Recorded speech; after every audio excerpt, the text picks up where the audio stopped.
살다 보면은 가끔씩 생각나는 얼굴들도 있고, 또 오래 전에 헤어지고 만난 적이 없는데 참 궁금하기도 하고, 그리고 또 어떻게 살까 이렇게 생각나는 그러한 사람들도 있습니다. 근본에 잠깐 그 외국을 가서 예배를 인도하고 성도들과 인사를 나누고 들어가려고 하는데, 그때 이제 어떤 한 분이 저를 찾아오셨어요. 그러면서 아주 계면쩍게 저를 보시더니 저를 기억하실지 모르겠어요, 그러는 거예요. 근데 제가 워낙 내성적이라 여자 얼굴을 잘 못 봐가지고 글쎄요 했더니 이게 조금 보고 있으니까 알겠는 거예요. 그래서 너무 반가워가지고 그동안 어떻게 지내셨냐고 그러면서 아주 반가운 인사를 나누고는 그리고 이제 헤어져서 그분이 이제 그 과거에 뭐 저랑 같은 교회 사역한 건 아닌데 잠깐 이게 사역도 하고 그랬던 분이라 특별히 이렇게 그 기억이 나고 또 궁금했던 분인데 거기서 만날 줄은 몰랐죠. 그래서 이제 후에 그 교회 관계자들에게 그분에 대해서 다시 물어보고 어떻게 사시냐고 이렇게 쭉 물어봤더니 그 교회 관계자들이 하시는 말씀이 그 예수 때문에 삽니다 그러는 거예요. 그러니까 신앙 때문에 버티세요. 그러니까 예수 그분 때문에 저분이 버티시는 겁니다, 이런 얘기를 해요. 참 그 어렵고 힘든 상황, 정말 그 너무너무 어려운 삶에서도 예수 한 분 붙들고 믿음 하나 붙들고 그렇게 버티고 살며 지내십니다. 그러면서 정말 존경스러운 분이세요, 이렇게 얘기를 해주더라고요. 예수님 때문에 삽니다, 믿음 하나 붙들고 사세요 라는 얘기를 듣는 순간 그분의 삶이 이렇게 쫙 펼쳐지는 것 같은, 또 그분이 어떻게 뭐 이 나라를 떠났고 그런 걸 그때 들었었고, 그리고 어려운 얘기도 들었었는데 그 얘기를 듣고 나니까 그분이 어떻게 살고 또 상황이 어떻고 하는 것들이 마치 같이 산 것도 아니고 본 것도 아닌데 다 느껴지는 것처럼 생생하게 다가왔던, 좀 가슴 아프기도 하고 그런가 하면 또 감동적이기도 했던 그런 순간을 잠깐 경험했던 적이 있습니다. 사람은 추억을 먹고 산다 그러는데 어쨌든 뭐 예기치 않든 약속이 되어 있든 오랜만에 만난 그 만남은 뭐 시간을 넘어 그 시간 속에서 함께 하진 못했지만 그 시간을 함께 걸어온 것 같은 감동도 선사하고, 또 그 시간 속에서 함께 하지 못했지만 서로에게 때로는 위로도 되고 가슴 아픔도 함께 나눌 수 있는 그런 특별함으로 초대하는구나, 이런 생각을 해보기도 했습니다. 여러분, 이런 경험은 성경을 읽다 보면 종종 찾아오기도 합니다. 우리가 구약 성경 중에 시편이라는 책이 있는데요, 이 시편을 읽어보면 부제로 누구누구의 시라는 것들이 대체적으로 붙어 있죠.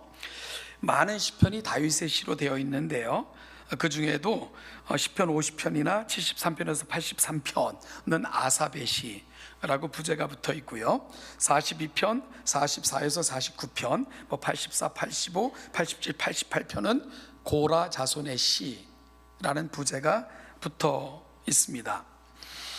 그냥 특별한 생각 없이 그냥 누군가가 시를 져서 이렇게 또 편집되어 오늘 우리에게 귀한 성경으로 주어졌구나 라고 지나친 경우가 많았는데, 어느 날 갑자기 고라라는 이름이 제 관심의 영역 속으로 그렇게 걸어 들어오는 경험을 했습니다. 특별히 이 고라라는 이름이 들어간 시편은 고라가 아니고 고라 자손의 시 이렇게 되어 있거든요. 대부분 누가 시를 지었다, 누구누구의 시다, 뭐 예를 들면 다윗의 시, 뭐 아삽의 시, 심지어 시편 90편은 아주 그 시편이 뭐 기록되어 훨씬 이전에 사람임에도 불구하고 하나님의 사람 모세의 기도라고 구체적으로 누구의 시고 기도라는 게 밝혀져 있습니다. 모두 당사자의 이름이 붙어 있는 거죠. 그런데 유독 고라라는 이름이 들어간 시편은 고라가 아니고 고라 자손의 시라고 되어져 있는 거예요. 이 부분이 특별히 저의 관심을 끌었고 다시금 고라 그 이름에 대해서 관심을 갖고 살펴보게 되었습니다. 여러분, 고라는 이스라엘 역사에서 가장 어려운 시기, 가장 절망적인 분위기가 공동체를 휩쓸고 있을 때 발생했던 한 사건으로 역사의 전면에 등장하게 된 그런 인물입니다. 고라에 대해서 비전 성경 사전은 이렇게 소개하고 있는데요. 레위의 증손이자 고핫의 손자이며 이스할의 아들로 이스라엘 백성이 광야 생활을 할 때 지도자 모세에게 대적했다가 죽은 사람이다. 그러니까 아주 자세하게 기록되어져 있지 않지만 대략 그 정도로 소개되어져 있는 인물이 고라입니다.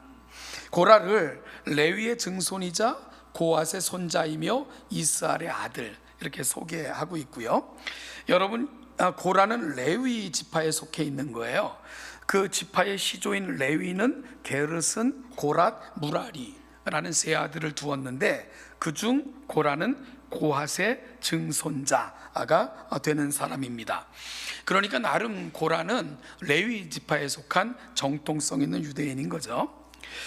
사실 모세와 아론도 이 고핫의 아들이에요. 그러니까 어찌 보면 모세와 아론은 고라의 삼촌이 이렇게 되는 관계입니다. 따라서 고라의 반역은 조카가 삼촌에 대해서 일으킨 반역이 되는 셈입니다. 결국은 집안 싸움처럼 비춰질 수밖에 없었고 아주 볼썽사나운 그런 싸움이 되는 거죠. 잠시 그 고라의 사건을 우리가 좀 살펴보면 고라의 사건이 기록되어 있는 장이 민수기 16장입니다. 그런데 민수기 16장 바로 직전 14장에는 아주 슬픈 사건이 하나 기록되어져 있는데 모세가 각 지파의 대표 한 사람들을 뽑아 12명의 정탐꾼을 구성해서 가나안 땅을 정탐시키는 이런 기사가 기록되어져 있죠. 12명의 정탐꾼은 가나안 땅에 들어가서 40일 동안 그 땅을 정탐하고 돌아와서 정탐 보고회를 열게 됩니다.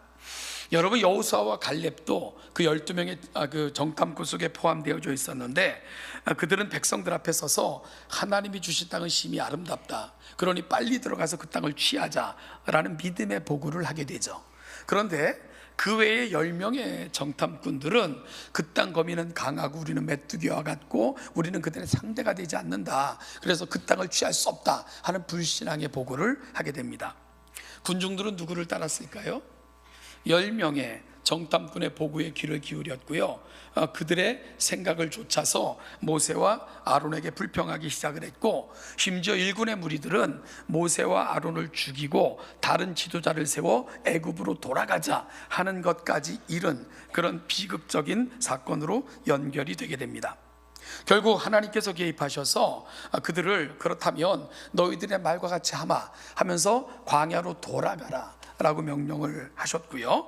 그 광야의 날이 너희들이 정탐한 하루를 1년으로 삼아 40년이 될 것이다 하면서 40년 동안 광야에 있게 될 것을 말씀하심으로 이 사건은 일단락 되게 됩니다.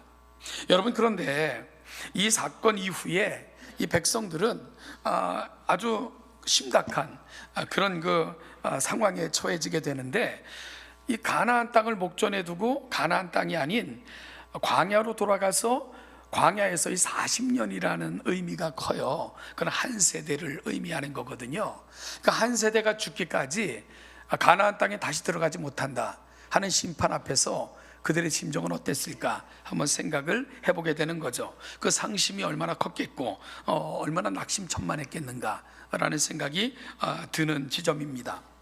서로 의지하고 격려하고 반성하면서라도 부족한 바로 그때 공동체를 분열시키는 또 다른 사건이, 비극적인 사건이 발생하게 되는데 바로 반역 사건이 일어나게 되는 겁니다.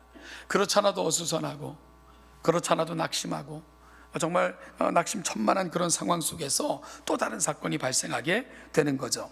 그 사건의 시발점을 기록하고 있는 본문이 바로 오늘 함께 읽은 민수기 16장 1절부터 3절이 되는 건데요. 특별히 1절부터 2절은 이 반역의 주도자와 가담자의 상황을 설명하고 있고요, 3절은 반역의 이유를 설명하고 있습니다.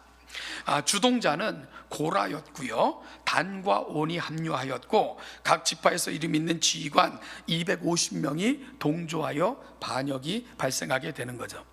그리고 3절은 반역을 일으킨 이유를 이렇게 소개하죠. 그들이 모여 모세와 아론을 거슬러 그들에게 이르되 너희가 분수에 지나치도다. 회중이 다 각각 거룩하고 여호와께서도 그들 중에 계시거늘 너희가 어찌하여 여호와의 총회 위에 스스로 높이느냐.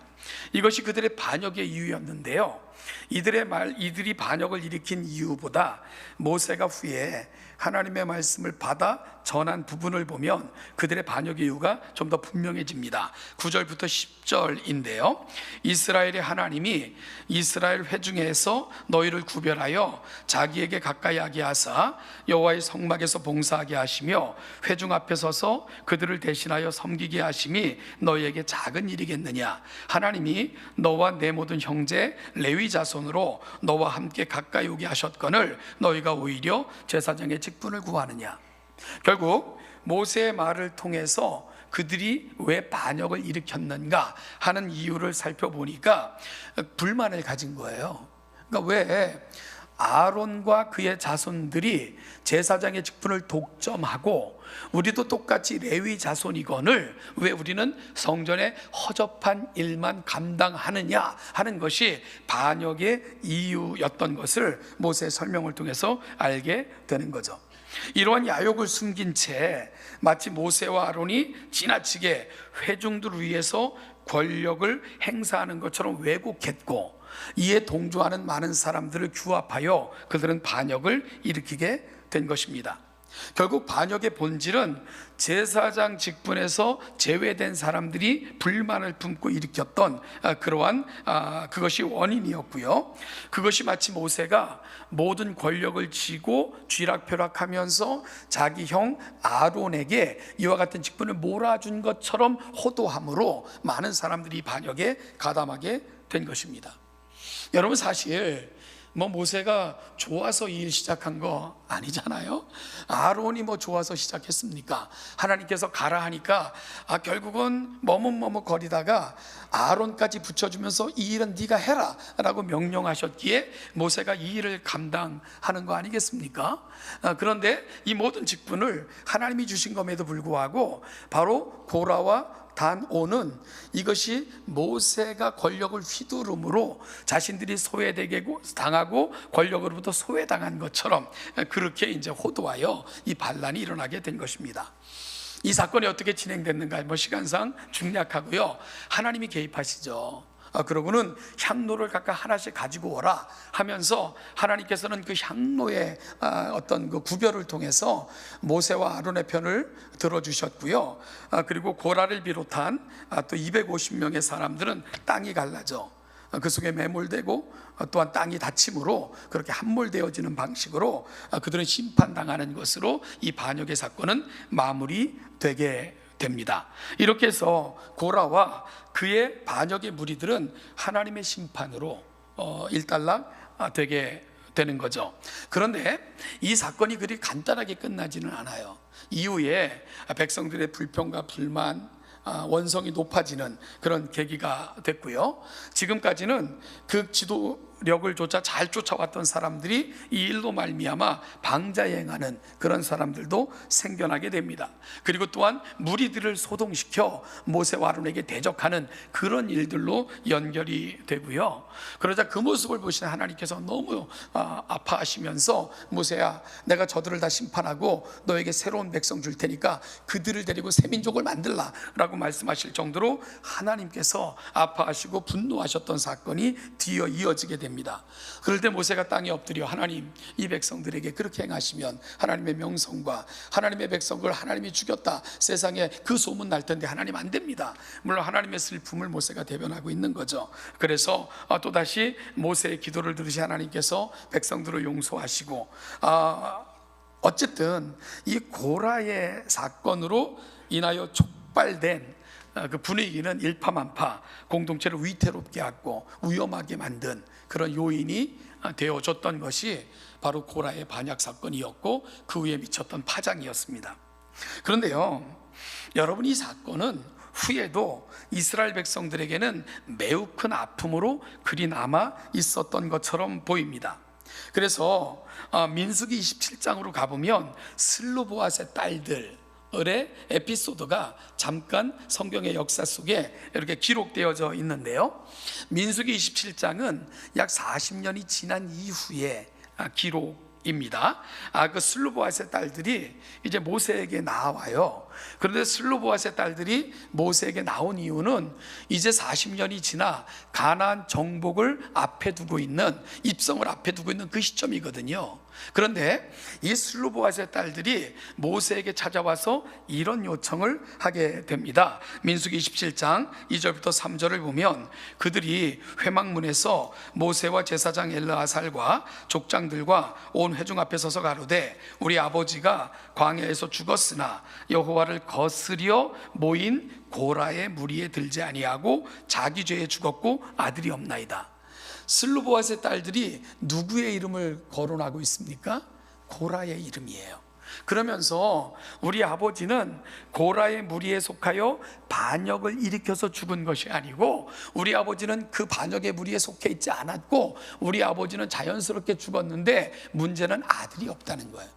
그에게는 딸들만 있는데 그 딸들이 모세를 찾아온 거죠. 그런데 고라의 무리에 속하여 반역한 것도 아니고 자연스럽게 죽었는데 아들이 없다고 해서 하나님이 주신 기업으로부터 벗어나는 것은 합당치 않지 않냐. 그러니까 비록 딸들이라도 우리에게 기업을 주는 것이 마땅하지 않겠습니까? 하는 것을 말하기 위해서 모세를 찾아왔던 거죠. 여러분, 모세는 그들의 말이 합당하게 여겨 그들에게도 기업을 줘요. 그런데요, 이 슬로보앗의 딸들의 이야기 속에서 이 고라의 이름이 다시 거론되는 것을 볼 때 이 고라의 이름, 고라의 사건은 얼마나 깊이 이스라엘 백성들 속에 아픔으로 남아 있었고 시간이 지나도 치유되지 않는 그런 아픔으로 그들 속에 잠재되어 있었고 침적되어 있었는가 하는 것들을 슬로보앗의 딸들은 분명히 보여주고 있었던 겁니다. 입에 담기도 싫었던 이름, 그 이름과 연관하여 취급되는 것조차 꺼려했던, 치부시되던 이름, 여러분, 그 이름이 바로 고라였던 것입니다. 그래서 궁금해지는 거예요. 그러면 그들의 후손은 어떻게 되었을까? 살아남은 자들은 있었을까? 만약 살아남았다면 어떻게 되었을까? 이런 궁금증들이 성경을 읽어가는 가운데 끊임없이 제 마음속에 일어나기 시작을 했던 거죠. 시간이 지나 민수기 26장을 가면 이제 이스라엘 백성들이 광야에서 40년을 보내게 돼요. 그리고 이제 가나안 정복을 위해서 계수하게 됩니다. 그러니까 어느 지파에 몇 명이 있고 어느 지파에 몇 명이 있고 20세 이상으로 싸움터에 나가 싸울 만한 사람들의 명수를 계수하기 시작을 합니다. 그래서 민수기 26장 2절을 보니까 20세 이상으로 능히 싸움에 나갈 만한 자를 계수하기 시작을 했고요. 특이한 것은 민수기 26장 64절 65절인데요 모세와 제사장 아론이 시내 광야에서 계수한 이스라엘 자손은 한 사람도 들지 못하였으니 이는 여호와께서 그들에게 대하여 말씀하시기를 그들은 반드시 광야에서 죽으리라 하였습니다. 이러므로 여분네 아들 갈렙과 눈의 아들 여호수아 외에는 한 사람도 남지 아니하였더라. 무슨 얘기입니까? 40년이 지나는 동안 1세대들은 다 죽은 거예요. 광야에서.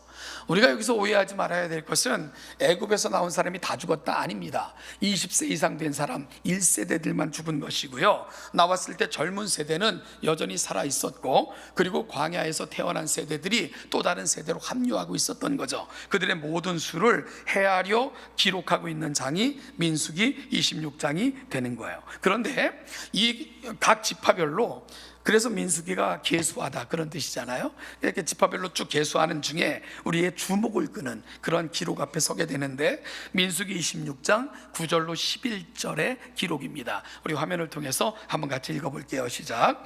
엘리압의 아들은 느무엘과 다단과 아비람이라. 이 다단과 아비람은 회중 가운데서 부름을 받은 자리니 고라의 무리에 들어가서 모세와 아론을 거스려 여호와께 패역할 때에 땅이 그 입을 열어서 그 무리와 고라를 삼킴에 그들이 죽었고, 당시에 불이 250명을 삼켜 징계가 되게 하였으나 그러나 고라의 아들들은 죽지 아니하였더라 라고, 다시 40년이 지난 후에 2세대들을 중심으로, 광야에서 태어난 사람들을 중심으로 계수할 때 또다시 거론되는 이름이 있었다는 거죠. 누구의 이름입니까? 고라의 사건을 다시 한번 거론하면서 어떻게 말합니까? 고라의 아들들은 죽지 아니하였더라 라고, 계수 중에 다시 고라와 그의 후손들의 이름이 거론되어지는 그 장면 앞에 우리가 서게 되는 겁니다.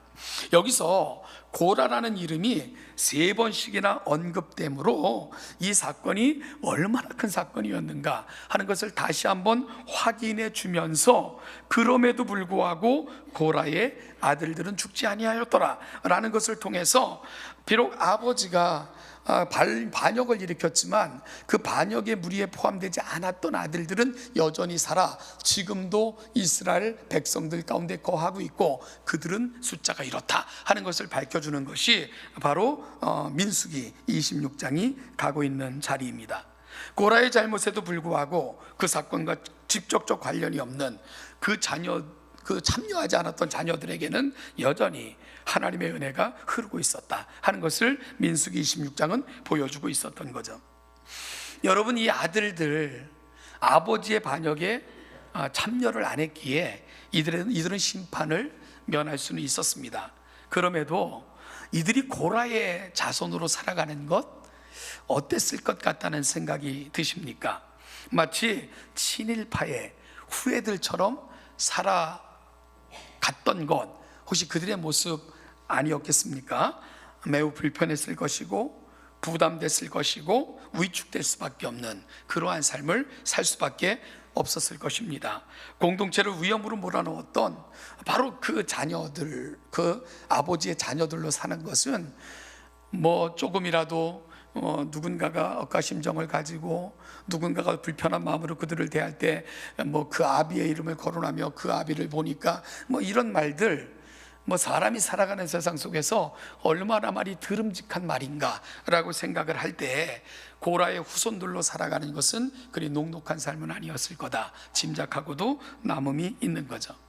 그래서 궁금해지는 거예요. 정말 어떻게 살았을까? 이런 부분이 말입니다.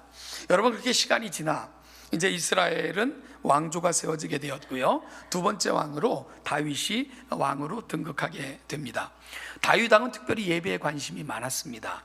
특히 성전에서 드려지는 예배에 대한 모든 규모, 음악, 형식, 절차, 이 모든 것을 마련하여 구체화시킨 인물이 바로 다윗입니다. 그리고 예배의 관점에서 새로운 시대, 새로운 비전을 제시한 책이 있는데 그 책이 바로 역대기입니다. 여러분, 역대기는 포로 이후에 기록된 역사인데요, 바로 역대기는 다윗을 중심으로 역사가 기록되면서 다윗이 행했던 일 중에 예배를 중심으로 기록된 책이 역대기예요. 따라서 역대기는 새로운 시대, 우리는 어디로 나가야 될 것인가 하는 구체적인 방향을 다윗의 예를 들어 다윗이 행했던 예배를 관점으로 쓰여진 그런 역사서가 바로 역대기가 되는 건데요, 그 역대기 중에 역대상 6장 31절에 보면 언약궤가 평안한 곳을 얻은 후에 다윗이 이 아래의 무리를 세워 여호와의 집에서 찬송하는 일을 맡게 하며, 그러면서 이 아래의 무리, 그러면서 아래의 무리가 누군가 하는 것을 또 거론하기 시작을 합니다. 그래서 역대상 6장 33절에 가면 성가대원들의 명단을 말하고요, 이들 위에 서서 음악을 지도했던 3명의 유명한 음악인들의 이름이 등장을 해요. 그 세 명이 누구냐 하면 헤만과 아삽과 에단이라는 사람입니다. 그 중에서도 헤만은 모든 성전 예배의 중심이었고요, 그와 그의 자녀들은 성전 악대의 지휘자로 봉사했고, 수많은 찬양의 시들을 성경에 남긴 사람들이 누구냐, 바로 헤만이었던 것을 성경은 기록하고 있는 겁니다. 그렇다면 이 헤만이 누굴까 궁금해지지 않습니까? 여러분, 이 역대상 6장을 볼 것 같으면 이 무리들의 어떤 족보가 쭉 소개가 되는데, 특별히 헤만은 성전에서 그 성전의 음악을 맡았던, 어찌 보면 이 성경의 이 족보들이 구속사의 큰 맥락 속에서 하나님의 구속사를 이어가는 사람들 중심으로 기록되어졌는데도 특이하게 헤만이라는 사람의 족보가 엄청 자세하게 길게 소개되어 있는 것을 확인하게 됩니다. 그 중에서 역대상 6장 37절에 헤만의 조상의 이름을 열거하던 중에 쭉 보다가 맨 마지막에 어떻게 되어 있습니까? 에비아삽은 고라의 아들이요 라고 언급이 돼요. 그러니까 헤만은 누구의 족보에 속해 있는 사람이냐면 바로 고라의 후손인 것을 분명하게 밝히고 있는 거죠. 그리고 6장 33절에는 그아 자손 중에 헤만은 찬송하는 자라, 그는 요엘의 아들이요 요엘은 사무엘의 아들이요 하면서 놀랍게도 헤만이라는 자는 다름 아닌 고라의 자손이고, 그 자손 중에는 사무엘도 포함되어 있었던 사실을 분명하게 밝혀주고 있습니다. 여러분, 이러한 언급은 고라의 자손 속에 아주 이런 훌륭한 사람들이 있었구나 라는 것을 소개하는 역할을 넘어서는 것입니다. 그리고 우리가 역대하 20장에 가보면 이스라엘 백성들이 전쟁의 규례에 대한 설명이 나오는데, 이스라엘 백성들이 다른 민족과 전쟁을 일으킬 때는요, 이 성가대, 지금으로 말하면 찬양대가 앞장서서 여호와께 찬양하고 백성들에게 하나님의 뜻을 전하고 용기를 북돋아주는 그런 방식으로 전쟁터 맨 앞에 섰던 것을 우리가 보게 되는데, 그 전쟁터 맨 앞에 서서 여호와를 찬양하며 하나님의 뜻을 드러내고 백성들의 용기를 북돋아줬던 무리 중에 바로 고라의 자손, 헤만의 자손들이 가장 앞장섰던 것으로 성경은 기록하고 있는 것을 읽게 됩니다. 그리고 또한 후에 여러 곳에서 고라의 자손들이 언급이 되는데요, 성전 문지기로 그의 자손으로 특별히 봉사했다라는 기록을 접하게 됩니다. 성전 문지기 별것 아닌 것처럼 여겨지죠? 아닙니다. 여러분, 성전의 문을 지키는 자들은 그 성의 안전을 책임지는 거예요. 따라서 성실하고 인정된 사람들이 그 역할을 맡아요. 이 문지기는 아무나 하는 게 아닙니다. 성전 문지기는요, 성전의 보물과 성전에서 진행되는 모든 것들을 관할하는 아주 중요한 직책이 성전 문지기인데, 이 성전 문지기의 직책을 맡았던 자들이 누구냐? 바로 고라의 자손들이었다. 성경은 그렇게 말씀하고 있는 겁니다. 결국 이 고라의 자손의 이야기는 성경 곳곳에서도 고라의 이름을 계속 등장시켜요.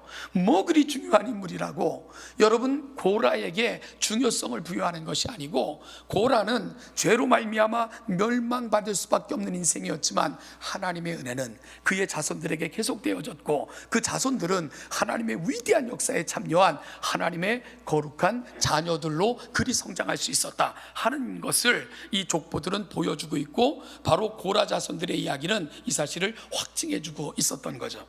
이게 왜 그렇게 중요했을 것 같다는 생각이 듭니까?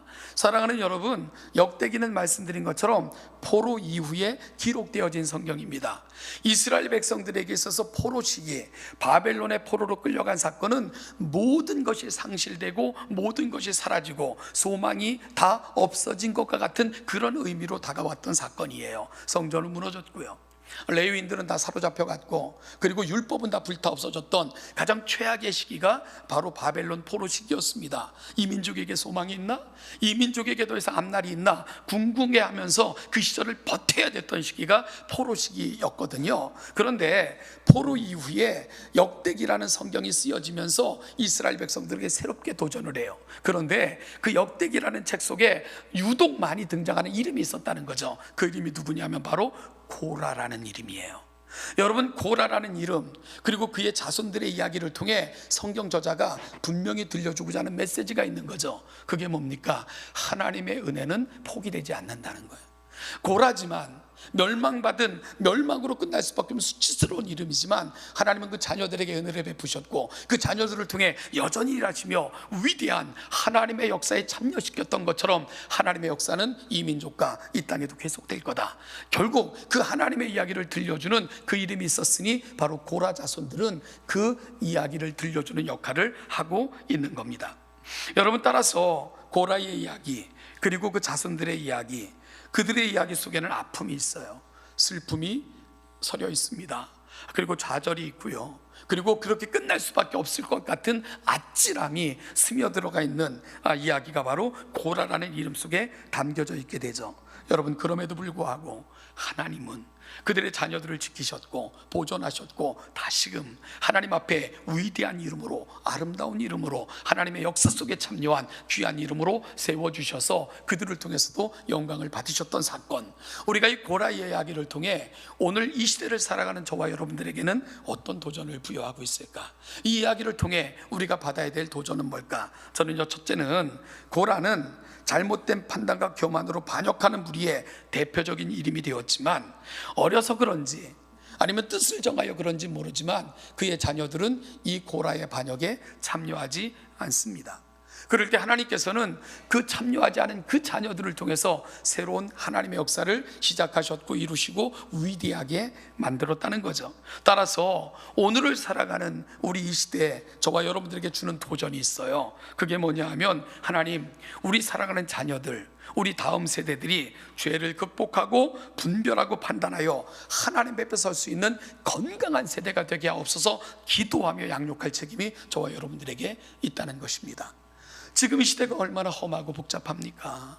여러분, 얼마나 하나님을 떠나기가 정말 수없이 많은 시련과 도전이 몰려오는 시대입니까? 이런 시대에 고라 자손의 이야기를 통해 비록 아비의 범죄로 위태할 수밖에 없었지만 그 범죄에 참여하지 않은 세대들이 되어 하나님의 위대한 역사를 다시 시작할 수 있었던 것처럼 하나님, 우리 사랑하는 자녀들이, 우리 다음 세대들이 그런 세대로 성장할 수 있게 해달라고 기도하며 양육할 책임, 저와 여러분들에게 있다는 것을 꼭 기억하고 확인받는 복된 이 아침이 되시기를 간절히 축복합니다.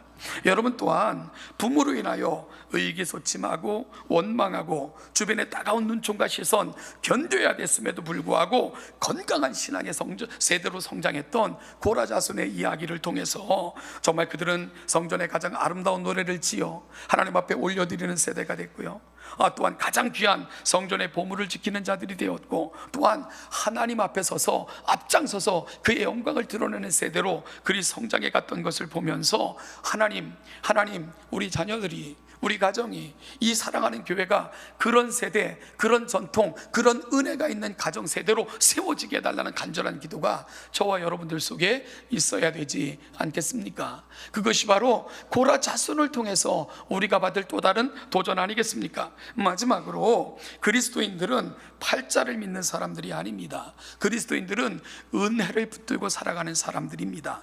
그리스도인들은 불평 가운데 방치되어 살아가는 사람들이 아니라 그 시대를 넘어 또 다른 헌신으로 하나님 앞에 서야 되는 사람들, 바로 그리스도인들인 것을 오늘 고라 자손들의 이야기를 통해 다시 확인받는 복된 이 아침이 될 수 있기를 간절히 축복합니다. 여러분, 한때 한국교회를 아주 어지럽게 만들었던, 혼란스럽게 만들었던 이단들조차도 이용했던 그런 신학이 있어요. 그게 바로 가계신학. 그래서 그들이 가계에 흐르는 저주를 끊어라, 이런 책들을 써서 그런 거 세미나하고 다니고, 많은 사람들은 그 세미나에 참여를 하고, 그래서 우리 가계에 흐르는 저주를 끊어야 된다는 등 이런 허망한, 정말 성경적이지도 않고 미신적이고 불신앙적인 이야기를 가르치고 귀담고, 그것이 또한 편만하게 펼쳐졌던 그런 시대가 있었습니다. 얼마나 안타까운지 몰라요. 그런데 여러분, 아담으로부터 면면이 이어져 정말 그 죄의 깊은 운명 가운데 이 세상이 거할 수밖에 없었지만 하나님은 사실 이 모든 저주를 끊어내신 분 아닙니까? 십자가 위에서 자신을 죽이시는 방식으로 죄의 고리를 끊으시고 우리에게 영원한 자유를 주신 분, 그분이 예수 그리스도인데 왜 또다시 예수 그리스도를 통해서 구원받아 떠가는 사람들이 가계의 저주니 저주를 끊어야 된다느니 미신적인 방법으로 또 그 일을 행하느니 말도 안 되는 것 속에 왜 우리가 혼란스러워하고 그런 거에 또 빠져가지고 미신적인 행위를 교회 속에서 믿는 사람들이 행하고 정말 도저히 이해 안 되는 일들이 너무나도 많이 벌어지고 있는 거예요. 여러분, 또한 우리는 첫사람 아담에 속해 있는 사람들이 아닙니다. 우리가 마태복음을 통해서 이 땅에 두 번째 아담으로 오신 예수 그리스도, 우리는 첫 번째 아담의 족보에서 저주와 정말 죽음의 족보에서 생명과 영원한 소망의 족보, 예수 그리스도의 족보로 옮겨진 사람들, 바로 저와 여러분들 아닙니까? 따라서 하나님의 은혜는 정말로 모든 세대를 넘어 모든 상황과 여건과 형편을 넘어 우리에게 늘 새롭게 가장 놀랍게 임한다는 것을 성경은 끊임없이 보여주고 있는데, 이 은혜를 받은 우리들은 늘 환경을 탓하고 상황을 탓하고 팔자 탓이라는 둥, 운명 탓이라는 둥 이러면서 정말 성경적이지 않은 용어들 속에서 얼마나 많이 침잠되어 살아가는 것이 저와 여러분들의 모습인가. 오늘 고라자손의 이야기는 하나님의 은혜는 저주를 넘어서며, 하나님의 은혜는 상황을 넘어서고, 하나님의 은혜는 우리 여건과 형편, 우리가 흔히 말하는 팔자를 넘어서는 놀라운 은혜로 우리 가운데 다가온다는 것을 손수 보여준 이야기, 바로 고라자손의 이야기 아닙니까? 여러분, 따라서 하나님의 사람들은 이 은혜를 담는 거예요. 그리고 하나님은 비록 나 같은 사람이라 할지라도 하나님의 은혜가 임하면 고라자손의 이야기처럼 다시 위대한 이야기를 나를 통해, 내 자녀들을 통해 다음 세대에 쓰실 수 있다 하는 사실을 믿으면서 오늘을 헌신하며 하나님께 우리의 시선을 드리고 하나님과 동행하기를 결심하며 하루하루를 믿음으로 살아가는 사람들, 그들이 바로 그리스도인들 되어야 됩니다. 여러분, 탓, 팔자 탓, 운명 탓, 상황 탓, 여건 탓, 이건 그리스도인들의 모습이 아니라는 것입니다.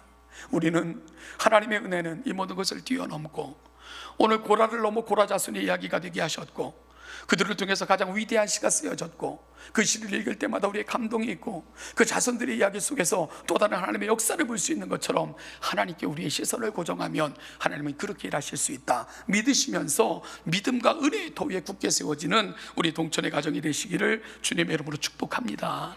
그래서 고라자손의 이야기, 그들이 지어 아름답게 올려드린 시, 여러분의 이야기가 되길 바라고요, 여러분 입술의 찬송이 되시기를 주님의 이름으로 축복합니다. 우리가 하나님 앞에 잠깐 찬양하면서 오늘 말씀을 잠깐 가슴에 담고 기도하는 그런 시간을 갖고자 합니다.